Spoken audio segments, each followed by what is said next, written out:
మా latest videos కోసం మా ఈ తెలుగు న్యూస్ ఛానల్ సబ్స్క్రైబ్ చేసి గంట సింబల్ యాక్టివేట్ చేసుకోండి. రేపు గురువారం బీరువా కింద ఈ ఆకును పెట్టండి చాలు. బీరువా మొత్తం నోట్ల కట్టలతో నిండిపోతుంది.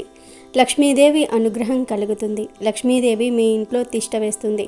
కాబట్టి బీరువా కింద చక్కగా ఈ ఆకును పెట్టండి. అలా పెట్టడం వలన బీరువాలో ఎప్పుడూ కూడా డబ్బును చూస్తూనే ఉంటారు. బీరువాలో నుండి ఎంత డబ్బును తీసినా కానీ స్థిరంగా అలాగే ఉంటుంది. ఎంత తీసినా ధనం బీరువాలోకి వస్తూనే ఉంటుంది. గురువారం అనేది లక్ష్మీదేవికి ఎంతో ఇష్టమైన రోజు. గురువారం రోజు సూర్యోదయానికి ముందే నిద్రలేవాలి. గురువారం రోజు లక్ష్మీదేవి ఫోటో ముందు ఖచ్చితంగా దీపారాధన చేయాలి. గురువారం రోజు దీపారాధన చేస్తే విపరీత లక్ష్మీ కటాక్షం కలుగుతుందని పురాణాలు చెప్తూ ఉన్నాయి. కనుక గురువారం రోజు వీలైనంత త్వరగా నిద్రలేచి శుచిగా స్నానం చేసుకుని ఉతికిన బట్టలు ధరించండి. అలా ధరించిన తర్వాత లక్ష్మీదేవి ఫోటోను అలంకరించుకొని అమ్మవారి ముందు దీపం పెట్టండి. ఆ దీపంలో చిటికెడు పంచదారను మరియు ఒక లవంగాన్ని కూడా వేయండి. అంటే మీరు ఆవు నెయ్యితో కానీ నువ్వుల నూనెతో కానీ కొబ్బరి నూనెతో కానీ దీపం పెట్టుకోండి. తర్వాత ఆ దీపంలో చిటికెడంటే ఒక పావు స్పూన్ అంతా పంచదారను వేయండి. ఒక లవంగాన్ని కూడా వేయండి. ఆ తర్వాత ఈ దీపానికి ఒక నమస్కారం చేసుకోండి. గురువారం రోజు ఈ విధంగా దీపారాధన చేయటం వలన దరిద్రాలన్నీ కూడా పోతాయి. కోరుకున్నంత ఐశ్వర్యం వస్తుంది. అష్టైశ్వర్యాలు సిద్ధిస్తాయి. లక్ష్మీదేవి అనుగ్రహం లభిస్తుంది. ఐశ్వర్యం కలిసి వస్తుంది.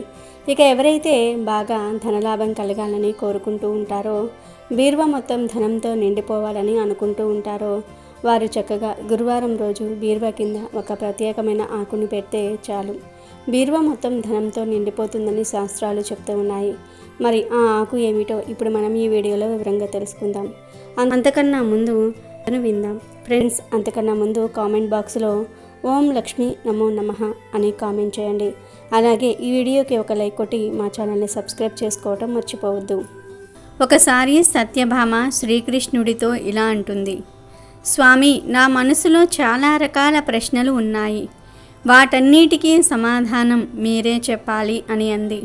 అప్పుడు కృష్ణుడు, నీ మనసులో ఏవైతే ప్రశ్నలు ఉన్నాయో అవి అన్నీ కూడా నిస్సంకోచంగా అడుగు, నేను వాటికి సమాధానం చెప్తాను అని అంటాడు శ్రీకృష్ణుడు. ఆ మాటకు సత్యభామ ఇలా అంటుంది, మీ భార్యలమైన మేము మీకు ముందుగా భోజనం పెడుతున్నాము.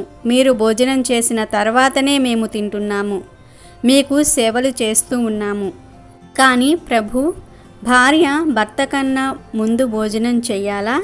భర్త తిన్న తర్వాత భోజనం చెయ్యాలా? భర్త తినక ముందు భార్య భోజనం చేస్తే ఏమవుతుంది? భార్య భర్తను అగౌరవపరిస్తే ఏమవుతుంది? భర్త మాట వినని భార్యకు ఎలాంటి పరిస్థితి ఎదురవుతుంది స్వామి అని సత్యభామ శ్రీకృష్ణుణ్ణి అడుగగా శ్రీకృష్ణుడు ఇలా చెప్తాడు, సత్యభామ, నువ్వు అడిగిన ప్రశ్నలు చాలా అర్థవంతమైనవి. అంతేకాదు మానవులకు ఈ ప్రశ్నలకు సమాధానం కూడా చాలా అవసరమైనవి. దేవి, నీ ఈ ప్రశ్నలకు సమాధానంగా నేను నీకు ఒక కథ చెప్తాను. సుదైవీకి సంబంధించిన కథ చెప్తాను. శ్రద్ధగా విను అని కృష్ణుడు సత్యభామతో చెప్తాడు. అప్పుడు సత్యభామ, ఈ సుదైవ ఎవరో, ఆమె ఆచార వ్యవహారాలు ఎలా ఉండేవి, నేను ఆమె గురించి తెలుసుకోవాలి అని అనుకుంటున్నాను అని అంటుంది. దానికి శ్రీకృష్ణుడు, నేను నీకు ఈ కథలో అన్నీ వివరంగా చెప్తాను, విను. నీ మనసులో ఉన్న ప్రశ్నలన్నిటికీ సమాధానం ఈ కథలో తెలుస్తుంది. అందువల్ల ఈ కథను నువ్వు ధ్యాస పెట్టు విను. ఈ కథ విన్నవారికి చెప్పిన వారికి సౌభాగ్యం లభిస్తుంది. ఈ కథ శ్రద్ధగా విన్నవారికి నరకంలో చోటు ఉండదు అని కృష్ణుడు అనగా సత్యభామ, మీరు నాకు సుదైవి కథను త్వరగా చెప్పండి, నేను కథను చాలా శ్రద్ధగా వింటాను అంటుంది. అప్పుడు శ్రీకృష్ణుడు కథ చెప్పటం ప్రారంభించాడు. ప్రాచీన కాలంలో విశ్వకుడు అనే ఒక రాజు ఉండేవాడు. అతను చాలా బలవంతుడు. తన రాజ్యానికి ఏ కష్టం రాకుండా చూసుకునేవాడు. ఏ సమస్య వచ్చినా విశ్వకుడే స్వయంగా ఆ సమస్యను పరిష్కరించేవాడు. ధనవంతుడు, గుణవంతుడు, చరిత్రవంతుడు, అత్యంత న్యాయబద్ధమైన రాజు ఆయన. విశ్వకుడు సుదైవను వివాహం చేసుకున్నాడు. సుదైవ శాస్త్రాలను చక్కగా అనుసరించేది. భర్త మాట జవదాటేది కాదు. దైవభక్తి ఎక్కువ. విశ్వకుడు పుణ్యాత్ముడు. ఆయన అనేకమైన యజ్ఞాలు పుణ్య కార్యక్రమాలు చేశారు. దేవాలయాలను నిర్మించారు. నదులను తవ్వించాడు. చాలా వరకు పుణ్యకార్యాలు చేసి తన రాజ్యంలోని ప్రజలకు కష్టాలు రాకుండా చూసుకుంటూ ఉండేవాడు. ఆయన సాధు జంతువులను కూడా ఎంతో గౌరవించి ఆదరించేవాడు. ఆయన నగరానికి దగ్గరలోనే ఒక పెద్ద అడవి కూడా ఉండేది. ఆ అడవిలో చాలా రకాల జంతువులు, పక్షులు వాటి కుటుంబాలతో కలిసి నివసిస్తూ ఉండేవి. అదే అడవిలో అడవి పందులు కూడా ఉన్నాయి. ఆ అడవి పందులకు రాజు కూడా ఉన్నాడు. ఆ అడవి పంది రాజుకు భార్య, పిల్లలు ఉన్నాయి. అయితే ఆ అడవి పంది రాజ్యంలోనికి వచ్చి పంటనంతా కూడా నాశనం చేయసాగింది. ఆ అడవి పంది చాలా క్రూరంగా, భయంకరంగా ఉంది. ఆ పందిని వెంటాడడానికి ప్రజలు చాలా భయపడేవారు. ఇక లాభం లేదనుకుని రాజ్యంలోని ప్రజలు విశ్వకుణ్ణి కలిసి ఆ అడవి పంది గురించి, అది చేసిన నష్టం గురించి చెప్పుకున్నారు. రాజ్య ప్రజల బాధను చూసి విశ్వకుడికి విపరీతమైన కోపం వచ్చింది. రాజ్య ప్రజలకు ధైర్యం చెప్పి వారిని తిరిగి పంపించారు. మరుసటి రోజు ఉదయం విశ్వకుడు తన భార్య సుదైవి, వారితో పాటు కొన్ని కుక్కలు, సైనికులు అడవిలోనికి వెళ్ళడానికి సిద్ధమయ్యారు. విశ్వకుడు చాలా పరాక్రమవంతుడు. ఆయన సింహాలను, రాక్షసులను కూడా వధించాడు. అందువలనే ఆయన ఆ భయంకరమైన అడవి పందిని చంపి రాజ్యంలోని ప్రజలకు కష్టం కలగకుండా ఉండేలాగా చూసుకోవాలని అనుకున్నాడు. రాజు, రాణి, కుక్కలు, సైనికులు అడవిలోనికి వెళ్ళటం ప్రారంభించారు. వీరు రావటం ఆ అడవి పంది గ్రహించింది. అప్పుడు ఆ రాజు పంది తన భార్య పందితో ఇలా చెప్తుంది: చూడు, ఈయన విశ్వకుడు. ఈయనే ఈ రాజ్యానికి మహారాజు. విశ్వకుడు మహాపరాక్రమవంతుడు, చాలా శక్తివంతుడు. ఆయన అడవిలోనికి నన్ను చంపడానికి వచ్చాడు. ఆయన దగ్గర చాలా ఆయుధాలు ఉన్నాయి. చాలా మంది సైనికులను కూడా తీసుకొని వచ్చారు. అంతేకాదు వారితో పాటు కుక్కలను కూడా తీసుకొని వచ్చారు. రాజుగారు చాలా పుణ్యాత్ములు. నేను ఆయన చేతిలో చనిపోతే నాకు ఈ అడవి పంది జీవితం నుండి విముక్తి లభిస్తుంది. నేను మహారాజుతో యుద్ధం చేస్తాను. ఒకవేళ నేను ఆ రాజును ఓడిస్తే నాకు 3 లోకాలలో పేరు లభిస్తుంది. అలా కాకుండా నేను ఆ రాజు చేతిలో మరణిస్తే నాకు విష్ణులోక ప్రాప్తి కలుగుతుంది. నేను పోయిన జన్మలో చేసిన పాపకర్మల వల్లనే నాకు ఈ పంది జన్మ లభించింది. నువ్వు నాపై ఉన్న ప్రేమను, మోహాన్ని వదిలేసి పిల్లలను తీసుకొని పర్వత గృహంలోనికి వెళ్ళిపో. ఇప్పుడు నాకు సమయం వచ్చింది. నేను పూర్వజన్మలో చేసిన కర్మల నుండి బయటపడతాను. మహారాజు వేసే బాణాలతో నా శరీరమంతా కూడా ముక్కలు ముక్కలు అయిపోతుంది.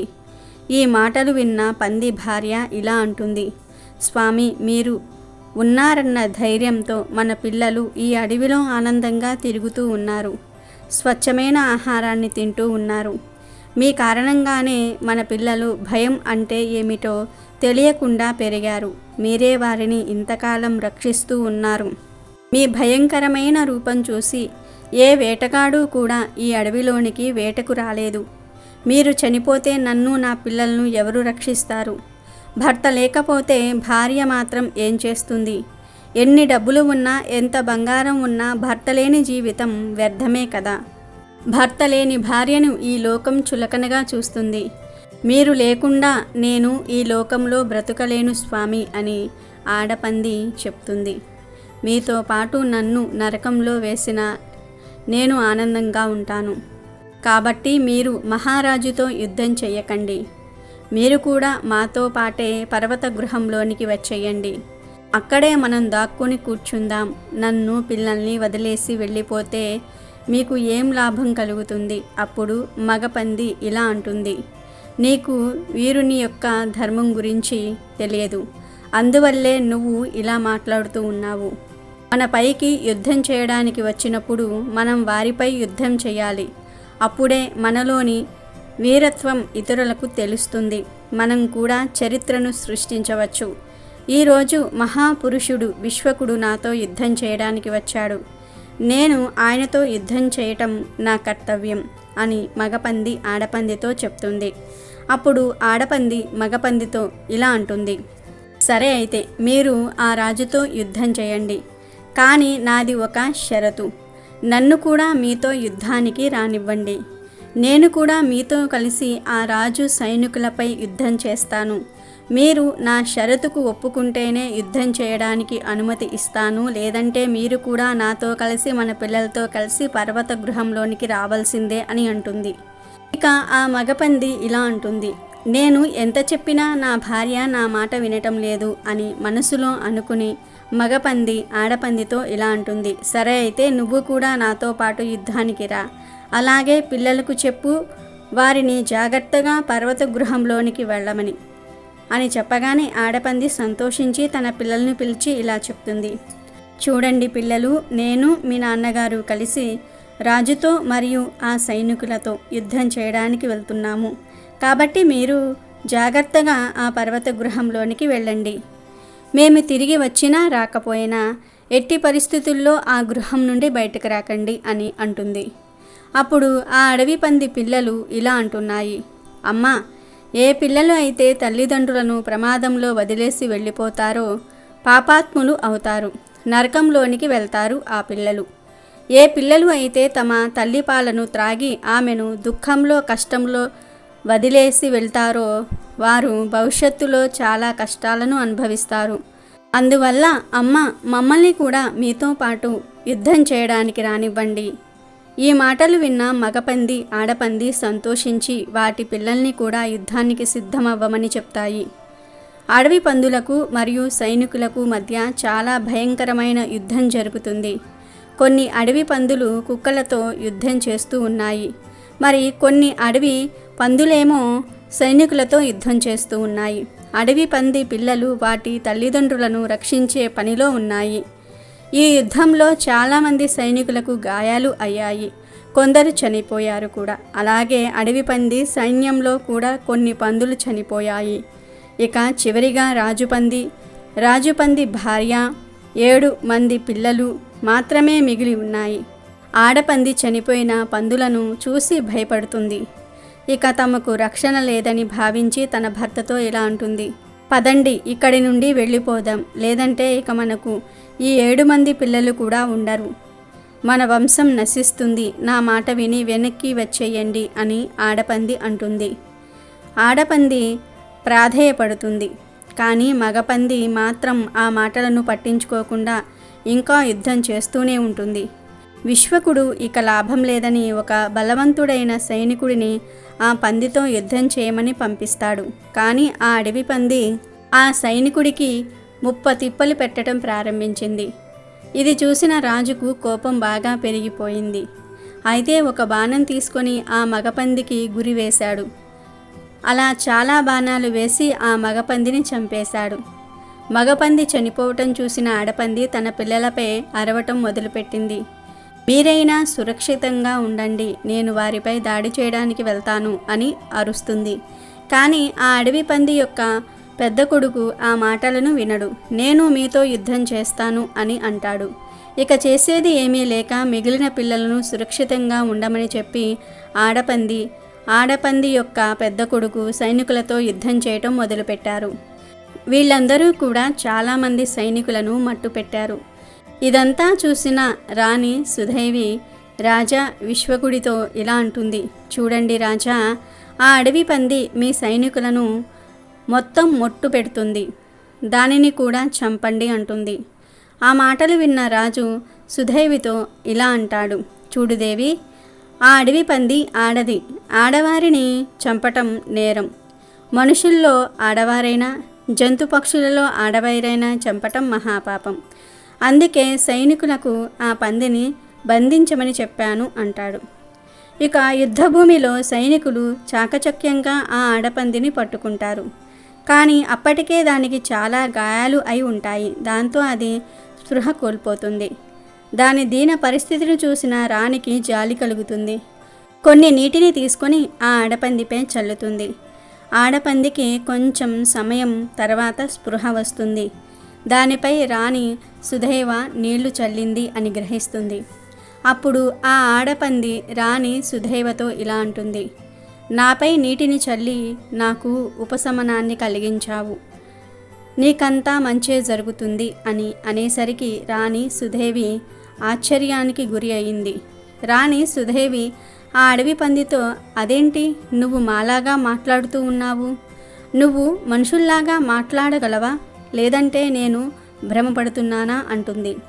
అసలు నువ్వు ఎవరు అని సుదేవి ఆడపందిని ప్రశ్నిస్తుంది. దానికి ఆడపంది ఎలా చెప్పటం ప్రారంభించింది. నా భర్త పూర్వజన్మలో గురువులను సాధువులను కించపరిచాడు. ఆ కారణంగానే నా భర్తకు ఈ అడవి పంది జన్మ లభించింది. నీ భర్త గుణవంతుడు, ధర్మవంతుడు, చాలా శక్తివంతుడు కూడా. నీ భర్త నా భర్తను చంపటం వల్ల తనకు విష్ణులోక ప్రాప్తి కలిగింది అని అంటుంది. దానికి సుదేవి, మరి నీ సంగతి ఏమిటి? నువ్వు ఈ అడవి పంది జన్మ ఎత్తడానికి గల కారణం ఏమిటో చెప్పు అంటుంది. అప్పుడు ఆడపంది తన కథను చెప్పటం మొదలుపెట్టింది. కలియుగ దేశంలో శ్రీపురం అనే నగరం ఉంది. ఆ నగరంలో వసుదత్తుడు అనే ఒక బ్రాహ్మణుడు ఉండేవాడు. నేను ఆ వసుదత్తుడి కుమార్తెను. ఒక్క కుమార్తెను అవ్వటం వల్ల నన్ను చాలా అల్లారు ముద్దుగా పెంచారు. నేను చాలా అందంగా ఆకర్షణీయంగా ఉండేదాన్ని. నా అందాన్ని చూసి నా తల్లి భయపడేది. నా తల్లి నా తండ్రితో ఇలా చెప్పింది, చూడండి, మన కూతురు చాలా అందంగా ఉంది, తనకు మంచి వరుణ్ణి చూసి పెళ్లి చేయండి అని చెప్తుంది. ఆ మాటలకు మా తండ్రి, నేను అదే పనిలో ఉన్నాను, నా అల్లుడు నా కూతుర్ని చాలా బాగా చూసుకోవాలి కదా, తను మంచివాడై గుణవంతుడై ఉండాలి, నా కూతురు ఏది చెప్తే అది చేయాలి, నేను ఇల్లరికానికి అల్లుడిని తెచ్చుకుంటాను, అప్పుడు ఎంచక్క నా కూతురు నా అల్లుడు నా కళ్ళ ముందే ఉంటారు అని చెప్పగానే తల్లి సరే అని మీ ఇష్టమని అంటుంది. అలా కొన్ని రోజులు గడిచాక శివశర్మ అనే బ్రాహ్మణుడు మా ఇంటికి వచ్చాడు. నా తండ్రి అతనితో కొంచెం సమయం గడిపి తన గుణగణాలను పరిశీలించాడు. మా తండ్రికి శివశర్మ బాగా నచ్చాడు.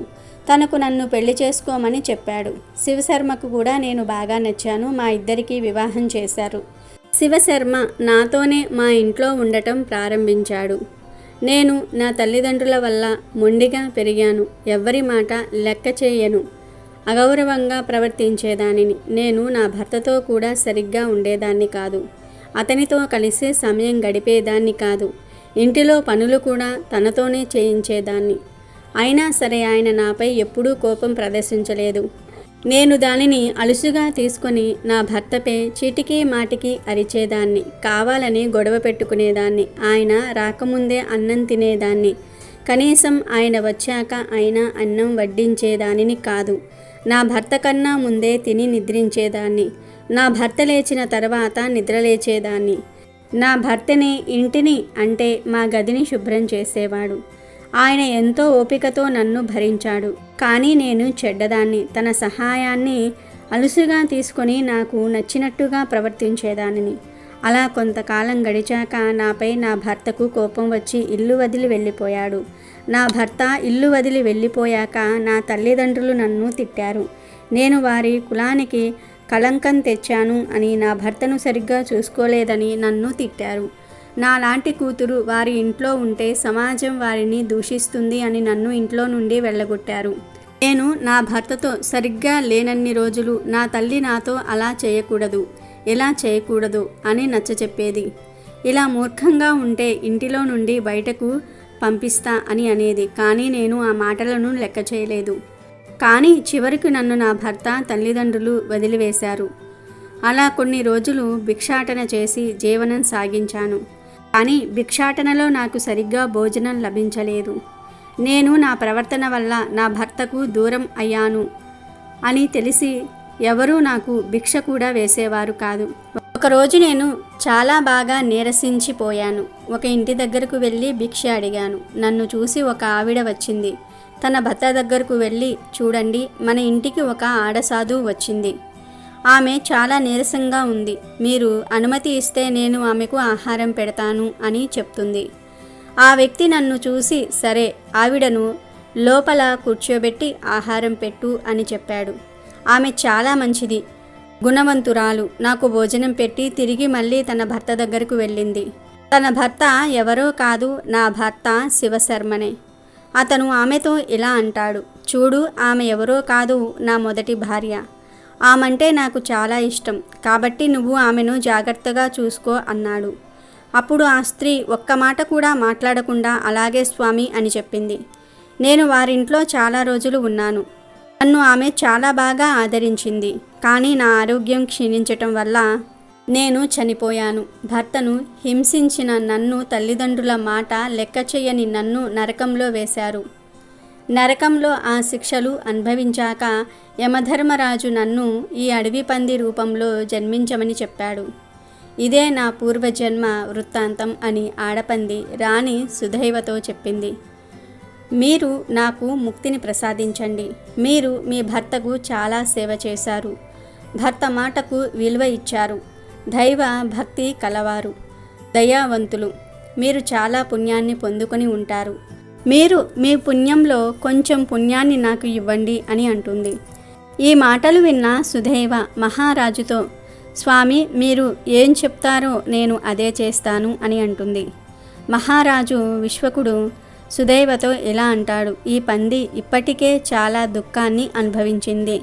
నువ్వు నీ పుణ్యంలో కొంచెం పుణ్యాన్ని తనకిచ్చి తనకు ముక్తిని కలిగించు. అప్పుడు సుధైవి ఆ పందితో ఇలా అంటుంది, నేను సంవత్సరం యొక్క పుణ్య ఫలితాన్ని నీకు ఇస్తున్నాను అని చెప్పగానే ఆ పంది చనిపోతుంది. ఆ పంది నుండి ఒక దివ్యమైన వెలుగు బయటకు వచ్చి రాణి ముందు స్త్రీగా నిలబడుతుంది. మహారాజుకు మహారాణికి నమస్కరించి విష్ణులోకానికి వెళ్ళిపోయింది.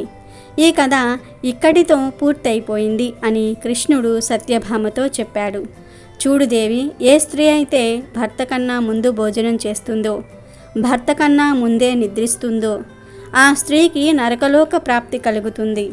అంతేకాదు, ఏ స్త్రీ అయితే ఇంటి పనులను మొత్తం భర్తకు అప్పగించి విలాసవంతంగా జీవితం గడుపుతుందో, భర్త లేచిన తర్వాత భార్య నిద్రలేస్తుందో ఆ ఇంటిలో లక్ష్మి ఉండదు, పేదరికాన్ని అనుభవిస్తారు.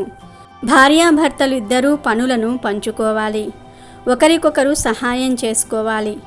ఇంటి బాధ్యతలు మొత్తం భార్యపై వదలకూడదు. భార్యాభర్తలు ఇద్దరూ ఇంటిని చక్కగా ఉంచుకోవాలి. సమస్యలు వచ్చినప్పుడు ఒకరికొకరు అండగా ఉండాలి. భార్యాభర్తలు ఇద్దరూ ఒకరిని ఒకరు అర్థం చేసుకుంటే వారి జీవితం సుఖవంతమవుతుంది. ఏ కుటుంబంలో అయితే భార్యాభర్తలు పిల్లలు అందరూ కలిసి భోజనం చేస్తారో వారి ఇంటిలో సుఖ సంతోషాలు ఉంటాయి. అందరూ కలిసి భోజనం చేయటం వల్ల వారి మధ్య ప్రేమానురాగాలు పెరుగుతాయి. కాబట్టి మిత్రులారా, మీరు కూడా మీ కుటుంబంతో కలిసి భోజనం చేయండి, ఆనందంగా వారితో సమయం గడపండి. ఆ విషయంలోనికి వస్తే కొంతమంది చాలా కష్టపడి ధనం సంపాదిస్తారు, కానీ ఆ ధనమంతా కూడా ఖర్చు అయిపోతూ ఉంటుంది. బీరువాలో ఎంత ధనం పెట్టినా కూడా నిలవదు. ఇలా బీరువాలో ధనం నిలవట్లేదని బాధపడేవారు, బీరువాలో ధనం ఎప్పుడూ నిండుగా ఉండాలని కోరుకునేవారు చక్కగా ఈ గురువారం రోజు ఒక ఆకును బీరువా కింద పెడితే చాలు, లక్ష్మీదేవి మీ ఇంట్లో తిష్ట వేసుకుని కూర్చుంటుందని సిద్ధశాస్త్రం చెప్తుంది. ఏమీ లేదు, ఈ గురువారం రోజు చక్కగా ఒక మందార ఆకును తెచ్చుకోండి. ఎందుకంటే మందార ఆకుకు బీరువాలోకి ధనాన్ని ఆకర్షించే శక్తులు ఉన్నాయి. కనుక గురువారం రోజు చక్కగా ఒక మందార ఆకును తెచ్చుకుని తర్వాత ఆ మందార ఆకును నీటిలో కడగండి. మామూలు నీటితో కడిగితే సరిపోతుంది. అలా కడిగిన తర్వాత ఈ మందార ఆకుకు కొంచెం అత్తరును పూయండి. అంటే మీ దగ్గర ఏ అత్తరు ఉంటే ఆ అత్తరును దూదితో ఆకుకి పూయండి. జాస్మిన్, రోజ్, శాండ్వుడ్ ఇలా ఏ అత్తరు ఉంటే ఆ అత్తరును ఆకుకు రాయండి. మీ దగ్గర ఏ అత్తరు లేకపోతే చిటికెడు కర్పూరాన్ని తీసుకొని ఆ కర్పూరాన్ని పొడిలాగా చేసి ఆ పొడిని ఆకుకు పూయండి. తర్వాత ఈ మందార ఆకును మీ ఎడమ చేతిలో పెట్టుకోండి. ఇప్పుడు ఈ ఆకులో కొంచెం గల్లులుప్పు వేయండి. అంటే ఒక అర స్పూన్ అంత గల్లులుప్పు వేయండి. ఎందుకంటే గల్లులుప్పు నెగిటివ్ ఎనర్జీని తీసివేస్తుంది. ధనం రావాలంటే ముందు నెగిటివ్ ఎనర్జీ పోవాలి. కనుక ముందు ఉప్పు వేయండి. పైగా ఉప్పు అంటే లక్ష్మీదేవికి కూడా చాలా ఇష్టం. ఉప్పుతో ఎటువంటి పరిహారాలు చేసినా అద్భుతమైన ఫలితాలు వస్తాయి. ఉప్పు అద్భుతంగా పనిచేస్తుంది కనుక మందార ఆకుపై ఉప్పు వేయండి. ఆ ఉప్పు పైన చిటికెడు ఆవాలు వేయండి. ఆవాల గురించి ప్రత్యేకంగా చెప్పనవసరం లేదు. ఆవాలకు పరిహార శాస్త్రంలో ఎంతో ప్రాధాన్యత ఉంది. చివరిలో చిటికెడు పసుపు కుంకుమను కూడా ఈ ఆకు మీద వేసి ఆ తర్వాత ఈ మందార ఆకును అలా ఉప్పు ఆవాలతో జాగ్రత్తగా తీసుకుని వెళ్ళి డబ్బులు దాచే బీరువా కింద పెట్టి వదిలివేయండి. దానిని ఇలా పెట్టడం వలన మీ బీరువాలో లక్ష్మీదేవి తిష్ట వేసుకుని కూర్చుంటుంది. మీ బీరువాలోకి విపరీతంగా ధనం అనేది అట్రాక్ట్ అవుతుంది. బీరువాలోకి ధనం రావటమే కానీ పోవటం ఉండదు. పోయినా మళ్ళీ దానికి తగ్గట్టుగా ధనం వచ్చి చేరుతుంది. కనుక అందరూ ఈ పరిహారం చేయండి. మరి బీరువా కింద పెట్టిన ఆకును ఎప్పుడు తీయాలి అనే సందేహం మీకు రావచ్చు. ఎప్పుడైతే బీరువా కింద పెట్టిన ఈ మందార ఆకు కుల్లడం లేదా ఎండటం ప్రారంభమవుతుందో అప్పుడే ఈ ఆకును జాగ్రత్తగా ఉప్పు ఆవాలతో సహా తీసేసి ఎవరైనా పూల చెట్ల మొదట్లో పడేయండి. ఇలా చిన్న పరిహారం చేసుకుంటే మీ జీవితం చాలా అద్భుతంగా మారుతుంది. లక్ష్మీదేవి మీ ఇంట్లో తిష్ట వేస్తుంది. బీరువా మొత్తం నోట్ల కట్టలతో నిండిపోతుంది. కనుక మీరు కూడా గురువారం రోజు బీరువా కింద ఈ ఆకును పెట్టి ధనాన్ని ఆకర్షించి ఆనందంగా జీవించండి. అమెజాన్లో బెస్ట్ డిస్కౌంట్స్ కోసం వీడియో డిస్క్రిప్షన్లో లింకు ఉంది, చూడండి. అలాగే మా టెలిగ్రామ్ ఛానల్ సబ్స్క్రైబ్ చేసుకోండి.